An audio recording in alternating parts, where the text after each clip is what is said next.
Hello all, welcome to LTX classes. మన brand new edition text and context చూడండి అమ్మా. మన ఇన్స్టిట్యూట్ అనేది హైదరాబాద్ ఆఫ్లైన్ బ్రాంచ్లో ఓపెన్ చేయడం జరిగింది. మన ఓపెనింగ్ సెరమనీకి మనం చెప్పినట్టు డాక్టర్ ఐపీఎస్ మేడం చేతన మేడం రావడం జరిగింది.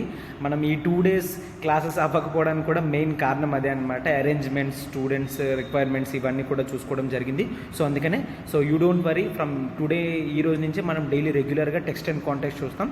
దాంట్లో అసలు ఏ విధమైన ఇబ్బంది కూడా లేదు. మనం ఫుల్ ఎంగేజ్డ్గా హైదరాబాద్లో ఉండడం వల్ల కొంత ఇష్యూస్ అనేవి వస్తాయి. ఇక నుంచి రెగ్యులర్గా క్లాసెస్ అనేవి వస్తాయి, దాంట్లో ఏమాత్రం ఇష్యూ లేదు. ఈరోజు మనం తీసుకున్న టెక్స్ట్ అండ్ కాంటెక్స్ట్ ఆర్టికల్ ఏంటి? A solution in search of A problem. ఓకేనా, ఒక ప్రాబ్లం ఉంది, ఆ ప్రాబ్లమ్ని సొల్యూషన్ అనేది మనం వెతకాలి అనేది కాన్సెప్ట్ అనమాట. ఏంటి ఆ ఇష్యూ ఏంటి? 10% రిజర్వేషన్. ఆ 10% రిజర్వేషన్ ఏంటమ్మా?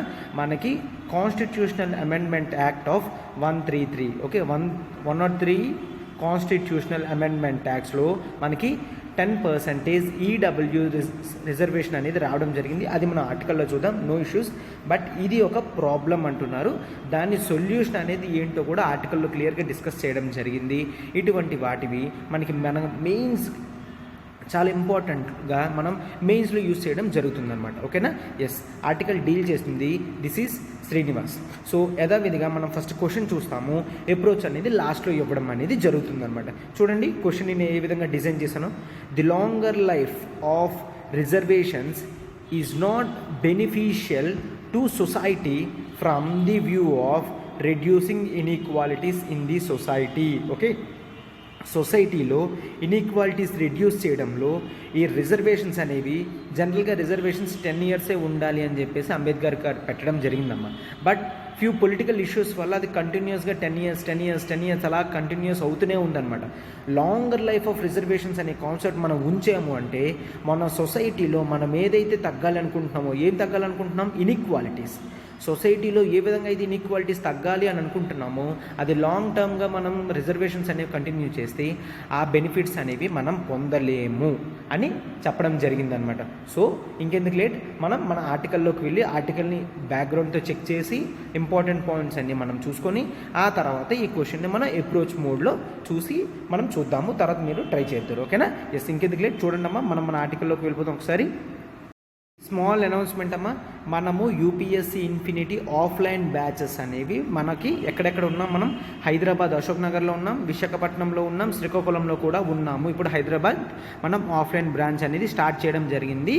ఎస్, సో చూడండి అమ్మా, ఇక్కడ సార్ ఫీజు ఎంత? మన ఇన్ఫినిటీ చూడండి, మన ఇన్ఫినిటీ మనం అన్లిమిటెడ్ యాక్సెసిబిలిటీ అనేది ఇవ్వడం జరుగుతుంది. కోర్స్కి జిఎస్ వాటన్నిటికీ కూడా ఎస్ఐ పార్ట్స్తో కలిపి ఎస్ఐ, జిఎస్ 1, 2, 3, 4 ఇవన్నిటికీ కూడా మనం కేవలం 70,000కి అన్లిమిటెడ్ యాక్సెసిబిలిటీ ఇస్తున్నాము. ప్లస్ లైఫ్ టైం వ్యాలిడిటీ, అంటే లైఫ్ టైం వ్యాలిడిటీ వరకు మీరు ఖచ్చితంగా మీకు ఎన్ని రోజులు కావాలంటే అన్ని రోజులు మన క్లాస్కి వచ్చి మీరు మన క్లాసెస్ని అటెండ్ అవ్వచ్చు. దాంట్లో ఏ మాత్రం ఇబ్బంది అనేది లేదమ్మా. అది కేవలం మన 70,000 రూపీస్కి మాత్రమే ప్రొవైడ్ చేయడం జరుగుతుంది. కేవలం 70,000 రూపీస్కి మాత్రమే ప్రొవైడ్ చేస్తున్నాం. ఆ 70,000 కూడా మీరు హ్యాపీగా 14 monthsలో మంత్లీ 5,000 కడుతూ 70,000ని క్లియర్ చేయొచ్చమ్మా. దాంట్లో ఏ మాత్రం ఇబ్బంది లేదు. ఈ ఫీజు అనేది ఈ March 31st వరకు మాత్రమే. ఎందుకంటే మనం April 1st నుంచి కొత్త ఫీజెస్ అనేవి వస్తున్నాయి. April 1st నుంచి మనం 80,000కి ఫీజు వెళ్ళబోతుందమ్మా. 70,000 ఉన్న ఫీజు 80,000కి వెళ్ళబోతుంది. అంటే ఏంటి, మనము ఒక 70,000కి దొరికే ప్యాకేజ్ని 80,000కి కొనుక్కుంటున్నామంటే అది మనం అనవసరంగా 10,000 అమౌంట్ అనేది వేస్ట్ చేస్తున్నట్టు. మన క్లాసెస్ ఎలా ఉంటాయో మీకు తెలుసు. సో మీరు హ్యాపీగా క్లాసెస్కి రావచ్చు. ఎవరైనా కొత్త వాళ్ళు ఉన్నారు, మేము ఇంతవరకు క్లాస్ వినలేదు అనుకుంటే వాళ్ళు ఖచ్చితంగా డెమో 3 days రావచ్చమ్మా. ఓకేనా? డెమో కింద వాళ్ళు 3 days రావచ్చు. మా క్లాసెస్ని ఎక్స్పీరియన్స్ చేసిన తర్వాతే మీరు అమౌంట్ అనేది పే చేయొచ్చమ్మా. ఎవ్రీ మంత్ 5,000 per month కడుతూ మీరు హ్యాపీగా ఈ 70,000 కూడా 14 monthsలో క్లియర్ చేయొచ్చు. సో మీకు ఇబ్బంది ఉండదు, మీ కోర్స్కి కూడా అసలే ఇబ్బంది అనేది ఉండదన్నమాట. ఓకేనా? సబ్స్క్రిప్షన్కి ఇక్కడ చూడండి అమ్మా, ఈ నెంబర్ ప్రత్యూష మేడంది. ఈ నెంబర్కి కాల్ చేయండి.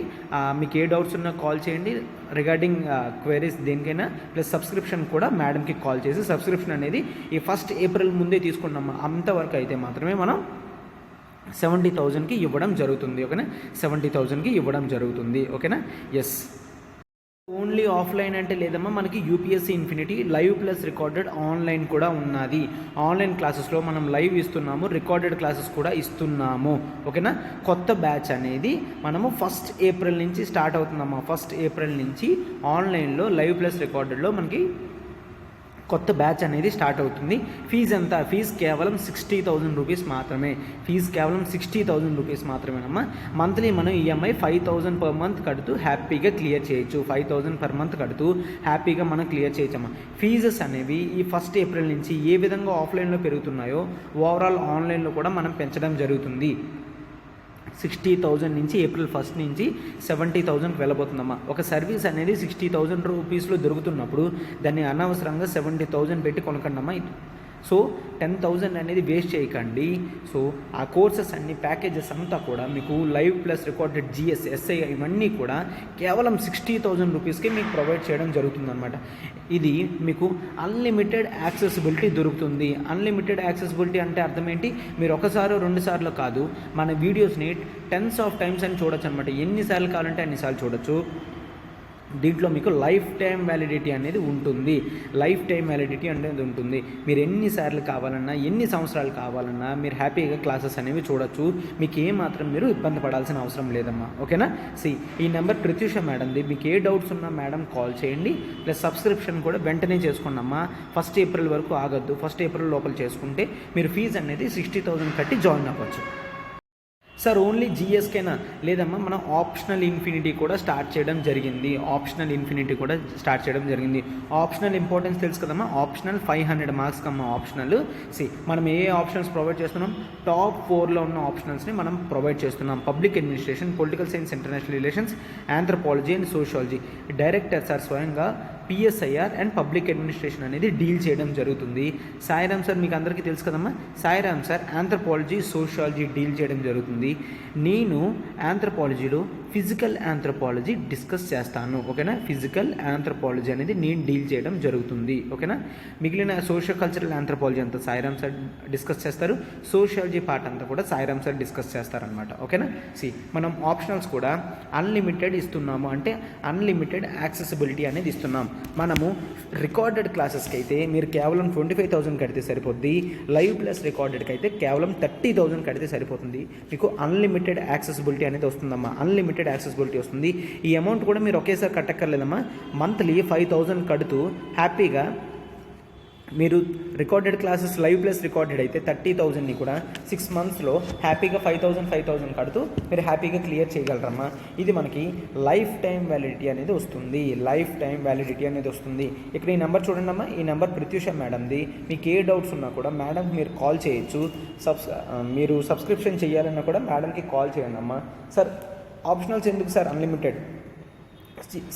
ఒకసారి మీరు ఆప్షనల్ అమౌంట్ 30,000 కట్టేస్తే మీకు అన్ని ఆప్షనల్స్కి కూడా యాక్సెసిబిలిటీ అనేది ఇస్తాము. అన్ని ఆప్షనల్స్ మేము ఏం చేసుకుంటాం సార్? అన్ని ఆప్షనల్స్ చాలామంది ముందు తెలియక ఒక అమౌంట్ కట్టేసి ఒక ఆప్షనల్ జాయిన్ అయిపోతారు. అది వాళ్ళకి అర్థం కావట్లేదని తెలిసి నెక్స్ట్ మళ్ళీ అమౌంట్ కట్టి వేరొక ఆప్షనల్ జాయిన్ అవుతారు. సో లాట్ ఆఫ్ అమౌంట్స్ అనేవి వేస్ట్ అవుతున్నాయి. కాబట్టి డైరెక్టర్ సార్ ది ప్యాకేజ్ని అట్లా నీట్గా డిజైన్ చేయడం జరిగిందనమాట. ఏంటి, మీరు ముందు ఒక ఆప్షనల్ తీసుకున్నారు, దాన్ని ఇబ్బందిగా ఫీల్ అవుతున్నారు అనుకోండి, వెంటనే మీరు మరొక ఆప్షనల్ని ఫస్ట్ నుంచి యాక్సెసిబిలిటీ చేసుకునే కాన్సెప్ట్ అనేది మీకు ఉంటుందన్నమాట. సో మీరు ఒకే అమౌంట్లో ఈ 4 ఆప్షనల్స్ నాలెడ్జ్ని కూడా గెయిన్ చేసుకోగలరు. అంటే నార్మల్గా మీదే ఆప్షనల్ ఆంథ్రోపాలజీ అనుకోండి, పిఎస్ఐఆర్ ఇంట్రెస్ట్ అనుకోండి, థింకర్స్ పార్ట్, ఐడియాలజీస్ పార్ట్ అవన్నీ కూడా పిఎస్ఐఆర్ ఆప్షనల్ లెవెల్లో వింటారు. మీకు కావాలంటే నాలెడ్జ్ ఎన్హాన్స్మెంట్లో కూడా అవి యూజ్ అవుతాయి అన్నమాట. ఆ విధంగా మీకు ఓన్లీ ఆప్షనల్స్ పరంగా కాదు, జిఎస్లో కూడా మీరు మన ఇన్స్టిట్యూట్ నుంచి మనకి మరొక ఇనిషియేటివ్ కూడా వచ్చింది. ఇది అల్టిమేట్ కరెంట్ అఫైర్స్ ప్రోగ్రామ్ అమ్మ. Ultimate current affairs programme. దీని నుంచి మనం ఏం చేస్తామంటే 1 ఏప్రిల్ నుంచి న్యూస్ పేపర్లో ద హిందూలో వచ్చిన ఇంపార్టెంట్ ఆర్టికల్స్ ఇవన్నీ కూడా క్వశ్చన్ ఫామ్లో ఫ్రేమ్ చేసి ప్రిలిమ్స్ మోడ్లో ఫ్రేమ్ చేసి ఆ క్వశ్చన్స్ అనేవి డిస్కషన్ చేయడం జరుగుతుంది. డైలీ బేసిస్ మీద ఎంసీక్యూస్ అనేవి సురేష్ సార్, సాయిరామ్ సార్, ఇంకా నేను మీ ముగ్గురం కూడా డిస్కస్ చేయడం జరుగుతుంది అనమాట. డేట్స్ బట్టి ఎవరు ఆల్టర్నేటివ్ డేస్లో అట్లాగా ఎవరు వీలైతే వాళ్ళు క్లాసెస్ అనేవి తీసుకొని డైలీ ఎంసీక్యూస్ అనేవి ఎక్స్ప్లెయిన్ చేయడం జరుగుతుంది. సో అవి మీరు అప్రోచ్ అయితే కరెంట్ అఫైర్స్లో మీకు మెజారిటీ ఆఫ్ ది పోర్షన్ అనేది కంప్లీట్ అయిపోతుంది. మనం రెగ్యులర్ బేసిస్ మీద చేస్తాం కాబట్టి క్వశ్చన్స్ ఏ విధంగా వస్తాయి, ఇంటెలిజెంట్గా ఏ విధంగా ఎలిమినేషన్ చేయగలం, అవన్నీ కూడా మనం క్లాస్లో డిస్కస్ చేస్తాము. దీని ఫీజు కేవలం 5,000 రూపీస్ మాత్రమేనమ్మా. కేవలం 5,000 రూపీస్ కడితే చాలు మీకు లైఫ్ టైం వ్యాలిడిటీ వస్తుంది. ఓకే, లైఫ్ టైం వ్యాలిడిటీ మీకు వస్తుంది. 31st మార్చ్ వరకు చేసుకుంటేనే 5,000 అమ్మాయి, ఎందుకంటే ఇది ఇనాగరల్ ఫీ కాబట్టి 5,000 పెడుతున్నారు. 1st ఏప్రిల్ నుంచి దీని ఫీజు కూడా 5,000 నుంచి 7,000కి వెళ్ళబోతుంది. 5,000 నుంచి 7,000కి వెళ్ళబోతుందమ్మా. దీన్ని అల్టిమేట్ కరెంట్ అఫైర్స్ ప్రోగ్రామ్ కింద మనం డిజైన్ చేయడం జరిగింది. వెంటనే ఎన్రోల్ చేసుకోండి. ఈ నెంబర్ ఉంది కదా, ఈ నెంబర్ ప్రత్యూష మేడం దమ్మా. మేడంకి కాల్ చేయండి. మీకు ఏ డౌట్స్ ఉన్నా కూడా యూ కెన్ మేడంతో ఒకసారి మాట్లాడి మీరు ఏ క్వైరీస్ ఉన్నా కూడా సాల్వ్ చేసి మీరు వెంటనే సబ్స్క్రిప్షన్ అనేది తీసుకోండి అమ్మా. వెంటనే సబ్స్క్రిప్షన్ అనేది తీసుకోండి. ఇది మీకు ప్రిలిమ్స్లో చాలా వరకు యూజ్ అవుతుంది. ఓకేనా, చాలా వరకు ప్రిలిమ్స్లో మీకు యూజ్ అవుతుంది. మనకి తెలుసు తెలంగాణ గవర్నమెంట్ రీసెంట్గా చెప్పింది ఏంటంటే నోటిఫికేషన్స్ త్వరలో వస్తాయని. సో మనము టీఎస్పీఎస్సీ గ్రూప్ 1 క్లాసెస్ అనేవి ప్రొవైడ్ చేయడం జరుగుతుంది. టీఎస్పీఎస్సీ గ్రూప్ 1 క్లాసెస్ మనం recorded classes, live plus recorded classes అనేవి ఇవ్వడం జరుగుతుంది. రికార్డెడ్ క్లాసెస్ అయితే కేవలం 25,000 రూపీస్ అనమ్మా. లైవ్ ప్లస్ రికార్డెడ్ అయితే కేవలం 35,000 రూపీస్ మాత్రమే. మీరు ఎక్కడికి వెళ్ళిపోవసం లేదు. మీరు ఇంట్లో కూర్చొని మన యాప్ త్రూ ఈ recorded classes, live plus recorded classes అనేవి మీరు సింపుల్గా అన్లిమిటెడ్ యాక్సెసిబిలిటీ అనేది చేయగలరు. ఇది మీకు లైఫ్ టైం వ్యాలిడిటీతో వస్తుంది. ఈ నెంబర్ ప్రత్యూష మేడం దమ్మా. మీకు ఏ డౌట్స్ ఉన్నా కూడా కాల్ చేయగలరు. దీన్ని చాలా వేగంగా సబ్స్క్రిప్షన్ చేసుకోండి. ఎందుకంటే ఎగ్జామ్స్ అనేవి చాలా త్వరలో వస్తాయి. గ్రూప్ 1 సిలబస్ అంటే ఎక్కువ ఉంటుంది కాబట్టి మీరు ఎంత ఎర్లీగా సబ్స్క్రిప్షన్ అనేది చేసుకుంటే మీకు అంత టైం అనేది రివిజన్కి సరిపోతుంది. కాబట్టి ఈ సర్వీసెస్ అనేవి మీరు వెంటనే యూజ్ చేసుకుంటున్నారని అనుకుంటున్నాను. సబ్స్క్రిప్షన్కి వెంటనే మేడంకి మీరు కాల్ చేసి సబ్స్క్రిప్షన్ అమౌంట్ అనేది పే చేసి మీరు వెంటనే క్లాసెస్ని యాక్సెసిబిలిటీ కూడా పొందగలరు. ఓకేనా. టీఎస్పీఎస్సీయే కదమ్మా, మనకి ఆంధ్రప్రదేశ్ నుంచి కూడా గవర్నమెంట్ రిక్రూట్మెంట్ చేస్తుంది అని చెప్పేసి మనకి రీసెంట్గా న్యూస్ పేపర్లో కూడా ఇవ్వడం అనేది జరిగింది. ఓకేనా. సో గ్రూప్ 1 నోటిఫికేషన్స్ అనేవి, గ్రూప్ 2 నోటిఫికేషన్స్ అనేవి ఆంధ్రలో కూడా పడుతున్నాయి. సో అందుకనే మనం ఏపీపీఎస్సీ గ్రూప్ 1 క్లాసెస్ కూడా స్టార్ట్ చేయడం జరిగింది. ఇవి రికార్డెడ్ క్లాసెస్కి అయితే మీరు కేవలం 35,000 పే చేస్తే చాలు. లైవ్ ప్లస్ రికార్డెడ్కి అయితే 40,000 పే చేస్తే సరిపోతుంది. మీరు ఈ ఫీజును కూడా ఒకేసారి కట్టాల్సిన అవసరం లేదు. ఈఎంఐలో హ్యాపీగా మంత్లీ 5,000 కడుతూ మీరు క్లాసెస్ని యాక్సెసిబిలిటీ చేసుకోగలరు.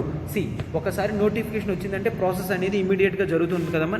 అంటే నెక్స్ట్ నోటిఫికేషన్ వచ్చింది 2 to 3 monthsలో ప్రిలిమ్స్, నెక్స్ట్ స్పీడ్గా మెయిన్స్ ఇవన్నీ జరుగుతుంది. కాబట్టి మీరు integrated preparation both prelims plus mains చదవాలంటే కోర్సెస్ అనేవి చాలా త్వరగా యాక్సెసిబిలిటీ చేసుకోండమ్మా. ఎందుకు, మనకి అన్లిమిటెడ్ యాక్సెసిబిలిటీ అనేది ప్రొవిజన్ ఉంది. అంటే ఎన్నిసార్లు కావాలంటే అన్నిసార్లు మన వీడియోస్ అనేవి మీరు చూడొచ్చు. ప్లస్ మనకి లైఫ్ టైం వ్యాలిడిటీ కూడా ఉంటుంది. సో ఇంకెందుకమ్మా లేట్ చేయకండి. వెంటనే ప్రత్యూష మేడం కాల్ చేయండి, సబ్స్క్రిప్షన్ అనేది తీసుకోండి. మన క్లాసెస్ ఏ విధంగా ఉంటాయో మీకు తెలుసు. సో మీరు అస్సలు లేట్ చేయకన్నా సబ్స్క్రిప్షన్ అనేది వెంటనే తీసుకోండమ్మా. చూడండి అమ్మ, మన ఆర్టికల్ ఏంటి, a solution in search of A problem, 10% reservation. Actually ఏమైంది, మనకి 103rd కాన్స్టిట్యూషనల్ అమెండ్మెంట్ యాక్ట్ అనేది తీసుకొచ్చి సెంట్రల్ గవర్నమెంట్ పార్లమెంట్లో పెట్టి ఈడబ్ల్యూఎస్ రిజర్వేషన్ అనేది ప్రొవైడ్ చేయడం జరిగింది. ఏంటి, by amending clauses of 15, 6 and 16(6). దీంట్లో క్లియర్గా ఏమి ఇవ్వడం జరిగిందంటే ఎకనామికల్లీ వీకర్ సెక్షన్స్ కింద మనము స్టేట్ అనేది రిజర్వేషన్ బెనిఫిట్స్ అనేవి ఓసీ కమ్యూనిటీకి ఇస్తుంది. ఓకేనా. అప్పర్ క్యాస్ట్ కమ్యూనిటీస్ ఏవైతే ఉన్నాయో వాళ్ళు ఈడబ్ల్యూఎస్ అప్లై చేయగలరు. వాళ్ళు ఈడబ్ల్యూఎస్ కింద అప్లై చేసుకొని 15(6), 16(6) క్లాజెస్ కింద వాళ్ళు రిజర్వేషన్ బెనిఫిట్స్ అనేవి రిజర్వేషన్ బెనిఫిట్స్ అనేవి ఎంజాయ్ చేయగలరు అని చెప్పి 103rd కాన్స్టిట్యూషనల్ అమెండ్మెంట్ యాక్ట్లో ఇచ్చింది. బట్ ఈ ఈడబ్ల్యూఎస్ రిజర్వేషన్ రావాలంటే ఒక క్రైటీరియా అనేది ఉంటుందమ్మా, కొంత క్రైటీరియా అనేది ఉంటుంది.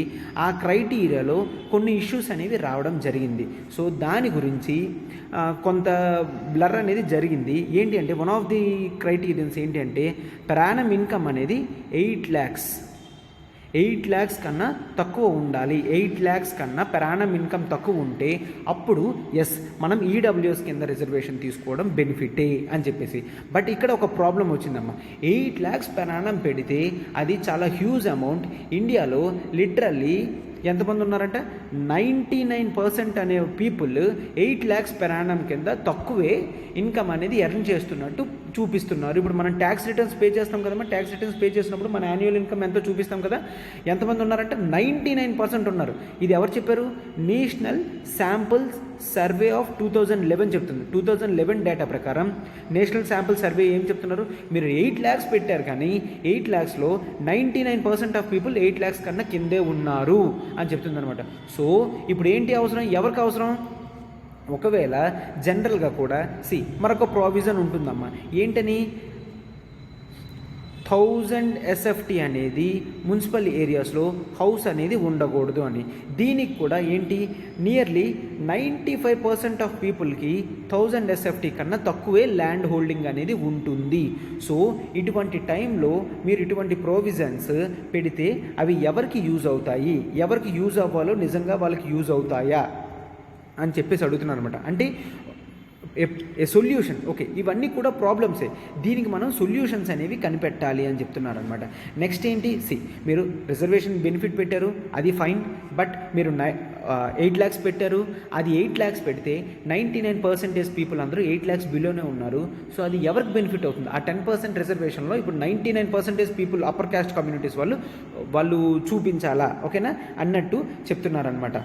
నెక్స్ట్ మరొకటి కూడా ఏంటి అంటే మరొక ఇష్యూ కూడా ఏంటి అంటే, జనరల్గా ముందు 50% బిలో రిజర్వేషన్ అనేది ఉంటుంది. ఇప్పుడు 10% రిజర్వేషన్ బెంచెస్ దాన్ని 60% రిజర్వేషన్ చేశారు. అప్పుడు ఓపెన్ కేటగిరీలో ఉన్న కాంపిటీషన్ అనేది మరింత ఇంటెన్స్ అయిపోతుంది. జాబ్స్ కూడా సరైన రీతిలో వెళ్ళవు. ఎందుకు? ఓపెన్ కేటగిరీలో మళ్ళీ ఎస్సీ వాడు కొడతాడు, మళ్ళీ ఎస్టీ వాడు కొడతారు, మళ్ళీ ఓబీసీ వాళ్ళు కూడా అందులో హయ్యెస్ట్ ర్యాంక్ వచ్చిన వాళ్ళు ఓసీ కేటగిరీలోనే క్వాలిఫై అవుతారు కదా. సో ఇటువంటి ఇష్యూస్ అన్నీ కూడా సాల్వ్ చేయాలి అని చెప్తున్నాను అనమాట. మరొక ఇష్యూ కూడా ఉంది. మరొక ఇష్యూ కూడా ఏంటి అంటే, మనం అనుకున్నట్టు సొసైటీలో చూసిన వెంటనే ఈడబ్ల్యూఎస్ రిజర్వేషన్ సర్టిఫికేట్ అనేది అంత ఈజీగా రావట్లేదు. ఒక ఎస్సీ సర్టిఫికేట్ కానీ, ఒక ఎస్టీ సర్టిఫికేట్ కానీ, ఒక ఓబీసీ సర్టిఫికేట్ కానీ, ఒక ఈడబ్ల్యూఎస్ రిజర్వేషన్ సర్టిఫికేట్ కానీ తెచ్చుకోవాలనుకుంటే అది చాలా పెద్ద ప్రాసెస్ ఉంది, చాలా డిఫికల్టీగా ఉన్నది. ఓకేనా. మరొక ప్రాబ్లం ఏం చెప్తుంది అంటే, జనరల్గా మనము ఈ రిజర్వేషన్స్ పెట్టడం వల్ల పీపుల్ స్కిల్స్ అండ్ డిమాండ్స్ని మనం మ్యాచ్ చేయలేము, స్కిల్స్ అండ్ డిమాండ్స్ని మనం ఎఫిషియెంట్గా మేనేజ్ చేయలేము. ఇప్పుడు ఫర్ ఎగ్జాంపుల్ ఒక యూనివర్సిటీ ఉంది, యూనివర్సిటీలో ఈడబ్ల్యూఎస్ కోటాలో రిక్రూట్మెంట్ ఉండిపోయింది, లేదంటే ఎస్సీలో రిక్రూట్మెంట్ ఉంది, ఎస్టీలో రిక్రూట్మెంట్ ఉంది అనుకోండి. అక్కడ ఖచ్చితంగా ఒక ఓసీ వాడు ఎలిజిబుల్ క్యాండిడేట్ అయినా కూడా వాడు అక్కడ ప్లేస్ అవ్వలేడు. ఒక ఎస్టీ క్యాండిడేట్కి అందులో ఉన్న కెపాసిటీ లేదు అంటే అంత క్యాపబిలిటీ లేదు అంటే ఆ ప్లేస్ అనేది వేకెంట్గా ఉండిపోతుంది కదా. వేకెంట్గా ఉండిపోతే లార్జర్ ఇంట్రెస్ట్లో అది లాంగ్ టర్మ్లో ఎఫెక్ట్ అనేది అవుతుంది. సో ఇట్లాంటి పెట్టడం వల్ల స్కిల్స్ డిమాండ్ అనేవి సరిగ్గా ఫుల్ఫిల్ అవ్వడం లేదు అని చెప్తున్నారు అనమాట. సో అయితే ఇప్పుడు ఏం చేయాలంటే ఓవరాల్ రిజర్వేషన్ కాన్సెప్ట్ని మనము రీడిజైన్ చేయాలి అని చెప్పడం జరిగిందనమాట. రీడిజైన్ చెయ్యాలి అని చెప్పి కొన్ని ఆర్గ్యుమెంట్స్ అనేవి ఇస్తున్నారనమాట. మనము ఇనీషియల్గా 10 years మాత్రమే రిజర్వేషన్ అనేది తీసుకొచ్చాం. బట్ లాస్ట్ 75 yearsలో మనం ఏమీ చెయ్యలేదు. అసలు రిజర్వేషన్ బెనిఫిట్ అనేది రిమూవ్ అవ్వడానికి ఏమీ చేయలేదు. జనరల్గా వాళ్ళు ఏం చెప్తున్నారంటే, మనం ఇప్పుడు ఏం తీసుకున్నా కూడా ఫ్రమ్ ది స్క్రాచ్ అనేది స్టార్ట్ చేయాలి. ఇనీషియల్ నుంచి మనం స్టార్ట్ చేసి మొత్తం అసలు రిజర్వేషన్స్ అనే కాన్సెప్టే లేకుండా ఉండడానికి ఓవరాల్ గుడ్నెస్ కోసం మనం కష్టపడాలి అని చెప్పేసి చెప్తున్నారనమాట. ఎందుకు అంటే కొన్ని కొన్ని కేస్ స్టడీస్ కూడా ఇవ్వడం జరిగింది. అవి ఒక్కసారి నేను చెప్తాను, చూడండి. కేస్ స్టడీ ఏంటంటే, కొంత డేటా అనేది యూపీఎస్సీ రిక్రూట్మెంట్స్ 2014 తీసుకోవడం జరిగిందనమాట. 2014 యూపీఎస్సీ రిక్రూట్మెంట్ తీసుకుంటే యూపీఎస్సీ ఆ ఇయర్ మొత్తం టోటల్ అప్లికెంట్స్లో 0.14% పీపుల్ని మాత్రమే సెలెక్ట్ చేయడం జరిగిందనమాట. ఓకేనా, 0.14% మాత్రమే పీపుల్ని సెలెక్ట్ చేయడం జరిగింది. సో ఇలా జరిగితే దాని అర్థం ఏంటి? ఇందులో ఓసీ ఓబీసీ వాళ్ళే హయ్యెస్ట్ సక్సెస్ రేట్లో ఉన్నారు. ఎస్సీ వాళ్ళు కేవలం 0.17 మాత్రమే ఉన్నారు. ఎస్టీ వాళ్ళు కేవలం 0.08 మాత్రమే ఉన్నారు అని చెప్పి చెప్పడం జరుగుతుంది అనమాట. 0.17 హయ్యెస్ట్ సక్సెస్ రేట్ ఎవరికి ఉంది? ఓసీ వాళ్ళకే ఉంది, ఓబీసీ వాళ్ళకే ఉంది. అంటే ఏంటి? రిజర్వేషన్ ఎస్సీ వాళ్ళకి ఎస్టీ వాళ్ళకి పెడుతున్నా వాళ్ళు తగినంత బెనిఫిట్ అనేది పొందలేకపోతున్నారు అని చెప్తున్నారు అనమాట. ఈ ఎగ్జాంపుల్తో వాళ్ళు తగినంత బెనిఫిట్ అనేది పొందలేకపోతున్నారు. సో ఇటువంటి స్టాటిస్టిక్స్ చూసినప్పుడు ఎస్ అసలు దేనికి రిజర్వేషన్ ఎందుకు అసలు పెట్టడం ఏమిటి అనే డౌట్ కూడా వస్తుందన్నమాట. చాలామంది ఏమనుకుంటారు, ఎస్సీకి రిజర్వేషన్ ఉంది వాళ్ళు హ్యాపీగా కొట్టేస్తారు. నో, ఎస్సీకి రిజర్వేషన్ ఉంటుంది వాళ్ళు హ్యాపీగా కొట్టేస్తారు. కాకపోతే ఎంతమంది కొడుతున్నారు, అంతమంది కొట్టే వాళ్ళు చాలా తక్కువ మంది. ఓవరాల్ చూసుకుంటే ఓసీ అండ్ ఓబీసీ వాళ్ళే ఎక్కువ మంది ఉంటారు. So some long term benefits అనేవి జరగడానికి మనము చాలా విధమైన రీడిజైనింగ్ అనేది చేస్తూ ఉండాలి. అంటే ఏంటి, ఆ రీడిజైనింగ్లోనే కొన్ని స్ట్రాటజీస్ అనేవి మనం ఫాలో అవ్వాలి. ఏంటి అంటే రిజర్వేషన్ బెనిఫిట్స్ ఏవైతే ఉన్నాయో అవన్నీ కూడా లైఫ్ టైంలో సింగిల్ టైం మాత్రమే యూజ్ చేయాలి. ఇయర్లో సింగిల్ టైం మాత్రమే యూజ్ చేయాలి. అంటే ఏంటి, అయితే కాలేజ్ అడ్మిషన్స్ కానీ లేదంటే ఇటువంటి జాబ్స్ టైంలో కానీ ఇటువంటివి కేవలం ఒక్కసారి చేయాలి. ఇటువంటివి ఇలా పెడితే రిజర్వేషన్స్ అనేవి యూజ్ఫుల్ టైంలోనే పీపుల్ అనేవాళ్ళు యూజ్ చేస్తారు. అండ్ నెక్స్ట్ ఫ్యూచర్ అంతా కూడా కార్పొరేట్ కల్చర్ మీదే ఉంది కాబట్టి నెక్స్ట్ ఎంటర్ప్రెన్యూర్షిప్ స్కిల్స్ అనేవి పెంచడానికి ట్రై చేయాలి. అంటే ఎంప్లాయ్మెంట్ గురించి పీపుల్ వెళ్ళకూడదు, వీళ్ళు ఎంప్లాయ్మెంట్ క్రియేట్ చేసే పొజిషన్లోకి రావాలి. Entrepreneur skills, corporate culture, skills demand ఇలాంటివన్నీ కూడా సాల్వ్ చేయాలి అని చెప్పేసి చెప్పడం జరుగుతుందన్నమాట. ఫ్యూచర్లో ఎకనామిక్ గ్రోత్ అంతా కూడా ప్రైవేట్ సెక్టర్ నుంచే వస్తుంది కాబట్టి ఆఫ్ అండ్ పబ్లిక్ సెక్టర్లోనే కదా మీ రిజర్వేషన్ కాన్సెప్ట్స్ ఇవన్నీ. సో ప్రైవేట్ సెక్టర్లో ఫ్రీగా ఉండాలి. ఎంటర్ప్రెన్యూర్షిప్ స్కిల్స్ అనేవి మనం పీపుల్కి ఇవ్వగలిగితే వాళ్ళు గ్రో అనేవి చెందుతారు అని చెప్పేసి చెప్పడం కూడా జరుగుతుందన్నమాట. మెయిన్ మరొక స్ట్రాటజీ చేయాల్సింది ఏంటంటే స్కూలింగ్ లెవెల్, అంటే ప్రైమరీ స్కూలింగ్ లెవెల్లోనే వాళ్ళని మోటివేట్ చేసి ఇటువంటి రిజర్వేషన్స్ గురించి వాళ్ళకి చెప్పి ఎక్స్ప్లెయిన్ చేసి, సో ఇటువంటి రిజర్వేషన్స్ ఇటువంటి ఉంటాయని చెప్పి వాళ్ళు చిన్నప్పటి నుంచే స్కూలింగ్ అనేది పర్ఫెక్ట్గా వాళ్ళకి ఫౌండేషన్ స్కిల్స్ అనేవి ఎడ్యుకేషన్లో కరెక్ట్గా పర్ఫెక్ట్గా పడినట్టు చేస్తే వాళ్ళు గ్రోత్స్ అనేవి అచీవ్ చేయగలరు. ఓకే, గ్రోత్స్ అనేవి అచీవ్ చేయగలరు. ఎందుకు, ఏమవుతుందంటే చిన్నప్పటి నుంచి సొసైటీలో ఇన్ఈక్వాలిటీ అనేవి స్కూలింగ్ ఎడ్యుకేషన్ నుంచే జనరల్గా జరుగుతుంది. స్కూలింగ్ ఎడ్యుకేషన్లో కనుక వాళ్ళు ఫుల్ ఫ్లెజ్డ్గా అప్రోప్రియేట్గా థింక్ చేస్తే మాత్రం ఖచ్చితంగా హయ్యర్ లెవెల్లో వాళ్ళు సక్సెస్ని చూస్తారు. ఈ రిజర్వేషన్ కాన్సెప్ట్స్ ఇవన్నీ గవర్నమెంట్ జాబ్స్లోనే కాబట్టి వాళ్ళు హ్యాపీగా ప్రైవేట్ సెక్టర్ని సెట్ చేసుకుంటారు, ఎంటర్ప్రెన్యూర్ స్కిల్స్ అనేవి పెంచుకుంటారు, మరింత మందికి ఎంప్లాయ్మెంట్ అనేది ఇస్తారు. సో మనం చేయాల్సింది ఏంటంటే సొసైటీలో ఉన్న సోషల్ ఇన్ఈక్వాలిటీస్ని మనం తగ్గించాలి. సోషల్ ఇన్ఈక్వాలిటీస్ అనేవి తగ్గించాలి. ఈ రిజర్వేషన్ బెనిఫిట్స్ వల్ల ఇంతవరకు ఇటువంటి సోషల్ ఇన్ఈక్వాలిటీస్ అనేవి అంత తగ్గలేదు.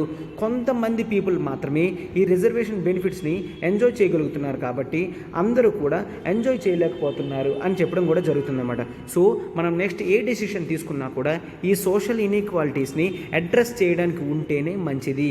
సో దానికి ఏ విధంగా చేయాలనేసి కొంత సజెషన్స్ అనేవి ఇవ్వడం జరిగింది. ఈ సజెషన్స్ అన్నీ కూడా మీరు ఎగ్జామ్ ఓరియంటెడ్లో రాస్తే చాలా బ్యూటిఫుల్గా అనేది వస్తుందన్నమాట. ఎస్, ఇంతే ఆర్టికల్. ఇంతకన్నా ఆర్టికల్లో డిస్కస్ చేసింది ఏముండదో, మనం బ్యాక్గ్రౌండ్తో సహా ఏ యాక్ట్ వచ్చింది, ఏ ప్రిన్సిపల్స్ అనేవి టచ్ చేశారు, ఏంటి అనేది మనం క్లియర్గా చూడడం అనేది జరిగిందమ్మా. ఎస్, ఇప్పుడు మనం మన క్వశ్చన్ని అప్రోచ్ అవుతాము. ఒక్కసారి చూడండి. క్వశ్చన్ చూడండి అమ్మా. The longer life of reservations is not beneficial to society from the view of reducing inequalities in the society అని ఇవ్వడం జరిగింది కదా. ఇప్పుడు చూడండి, ఇటువంటివి జనరల్గా ఎలా ఇచ్చారంటే మనం ఎక్స్ప్లెయిన్ అని తీసుకొని వీటిని మనం ఎక్స్ప్లెయిన్ చెయ్యాలి అనమాట. ఓకేనా. The longer life of reservation, దీన్ని ఓపెనింగ్ మీరు అయితే రిజర్వేషన్స్ ఆర్ పాజిటివ్ డిస్క్రిమినేషన్ దీంతో అయినా మీ ఇంట్రోని మీరు స్టార్ట్ చేయొచ్చు. లేదంటే the longer life of reservation అన్నాం కాబట్టి మీరు జనరల్గా initially doctor BR Ambedkar ji thought that reservation should prevail only for 10 years, not more than that అని చెప్పి పెట్టి, but out of political benefits and everything, because of political reasons it is being consistently living అని చెప్పేసి మీరు పెట్టచ్చు. Since independence అని చెప్పేసి introduction అట్లా అయినా పెట్టచ్చు. లేదంటే what is the meaning of reservation or positive discrimination అని కూడా పెట్టచ్చు. పాజిటివ్ డిస్క్రిమినేషన్ అంటే ఏంటి, కొంతమంది పీపుల్కి కొంత బెనిఫిట్ అనేది చేయడానికి గురించి వాళ్ళకి కొంత రిజర్వేషన్ బెనిఫిట్ అనేది ఇవ్వడాన్ని పాజిటివ్ డిస్క్రిమినేషన్ అని పెడతారు. It is not beneficial to society అనేది మీరు బాడీలో ఎక్స్ప్లెయిన్ చేయాలి. బాడీలో ఎక్స్ప్లెయిన్ చేస్తారనమాట. ఎలా ఎక్స్ప్లెయిన్ చేస్తారు, ఇప్పుడు మనం ఇందాక చూసాం కదా ఏంటని, వాటి వల్ల ఎస్సీకి ఎస్టీ వాళ్ళకి అంత బెనిఫిట్స్ వచ్చినట్టు లేదు. ఎందుకంటే మనం యూపీఎస్సీ రిక్రూట్మెంట్ది ఏ విధంగా అయితే కేస్ స్టడీగా తీసుకున్నామో అది ఇక్కడ మీరు రాస్తారు. తర్వాత ఏంటి, సొసైటీలో ఎప్పటికీ కూడా ఎస్సీ ఎస్టీ వాళ్ళు ఎకనామికల్గా అంత సక్సెస్ఫుల్గా లేరు. కొంత బెనిఫిట్స్ అనేవి ఇచ్చినప్పటికీ కూడా maximum amount of SC ST వాళ్ళు ఎప్పుడు బెనిఫిట్ అనేది పొందలేకపోతున్నారు అని చెప్పేసి ఇవ్వడం జరుగుతుందన్నమాట. నెక్స్ట్ ఏంటంటే ఓబీసీ వాళ్ళు 40% ఉంటే వాళ్ళకి కేవలం 27% మాత్రమే రిజర్వేషన్ ఇవ్వడం జరిగింది. ఈ ఇష్యూస్ అన్నీ కూడా మీరు రాస్తారనమాట. సో ఎందుకు ఇవన్నీ కూడా సొసైటీలో ఇన్ఈక్వాలిటీస్ తగ్గించడానికి ఏ విధంగా అవ్వట్లేదు అనేది నెక్స్ట్ సైడ్ హెడ్డింగ్ పెట్టేసి రాస్తారనమాట. Okay, from the view of అంటే రెడ్యూసింగ్ సోషల్ ఇన్ఈక్వాలిటీస్కి ఈ రిజర్వేషన్ బెనిఫిట్స్ ఏ విధంగా వర్కౌట్ అవ్వడం లేదు అనేసి 1, 2, 3 పాయింట్స్ అనేవి రాస్తారు. లాస్ట్లో కన్క్లూషన్ బ్యూటిఫుల్గా ఎండ్ చేస్తారు. కన్క్లూషన్ ఏమని పెడతారమ్మా? కన్క్లూషన్ ఏమని పెడతారు? Okay, please provide some suggestions also. Suggestions కూడా ఇటువంటి వాటికి ఒక 1, 2, 3 సజెషన్స్ అనేవి ప్రొవైడ్ చేయాలి. ఇందాక మనం ఇచ్చాం కదా, రిజర్వేషన్ బెనిఫిట్ అనేది కేవలం ఒకసారి మాత్రమే అయితే స్కూలింగ్లో కానీ జాబ్ పర్పస్లో కానీ మాత్రమే యూజ్ చేసుకోవాలి. లేదంటే వాళ్ళకి ఎంటర్ప్రెన్యూర్ స్కిల్స్ అనేవి పెంచాలి, ప్రైవేట్ సెక్టర్ని గ్రో చేయాలి. సో అప్పుడు పబ్లిక్ మీద ఉన్న ఇంట్రెస్ట్ అనేది తగ్గుతుంది, రిజర్వేషన్ కాన్సెప్ట్స్ యొక్క ఇంపార్టెన్స్ అనేది తగ్గుతుంది, అది లాంగ్ టర్మ్లో మంచిది. ఇట్లాంటివి రాస్తారనమాట. కన్క్లూషన్లో మీరేం రాస్తారు అంటే క్లియర్గా సోషల్ ఇన్ఈక్వాలిటీస్ అనేవి అట్ స్టార్టింగ్ లెవెల్ నుంచి క్లియర్ చేస్తే మనం వితిన్ ఫ్యూ ఇయర్స్లో ఈ రిజర్వేషన్ హోల్ కాన్సెప్ట్ని అసలు తీసేయచ్చు. గ్లోరిఫికేషన్ ఆఫ్ పబ్లిక్ ఇన్స్టిట్యూషన్స్ అనేవి తగ్గించాలి. ప్రైవేట్ సెక్టర్లో ఎంత స్కోప్ ఉందో, ఆపర్చునిటీస్ ఉన్నాయో, స్కిల్స్ అనేవి ఇంప్రూవ్మెంట్ చేయడానికి హెల్ప్ఫుల్గా చేయాలి అని చెప్పేసి. ప్లస్ మరొకటి ఏంటి, ఇంకా ప్రాస్పెక్టివ్ కన్క్లూషన్ ఏంటి అంటే ఇవన్నీ కూడా రాయొచ్చు. ప్రాస్పెక్టివ్ కన్క్లూషన్ కూడా ఏంటి అంటే రిజర్వేషన్ బెనిఫిట్స్ అనేవి పీపుల్కి రీచ్ అయినంత వరకు మనం హెల్ప్ చేయాలి. అలా చేస్తేనే ద వెరీ పర్పస్ అనేది సాటిస్ఫై అవుతుంది. లేదంటే ఓవరాల్ రిజర్వేషన్ కాన్సెప్ట్ అనేది ఉన్నా లేకపోయినా ఒకటేలా ఉంటుంది అని చెప్పినట్టు మీరు రాస్తే సరిపోతుందమ్మా. ఎస్, ఇదే ఆర్టికల్ క్వశ్చన్ ఈ విధంగా అప్రోచ్ చేయండి. ఆర్టికల్ ఆన్సర్ రాసేసి మనకి కామెంట్ బాక్స్లో మీరు పెట్టండి. I will be seeing everything. Yes, మా హార్డ్ వర్క్ కనుక మీకు నచ్చినట్టయితే do like, share and comment this video. Yes, thank you.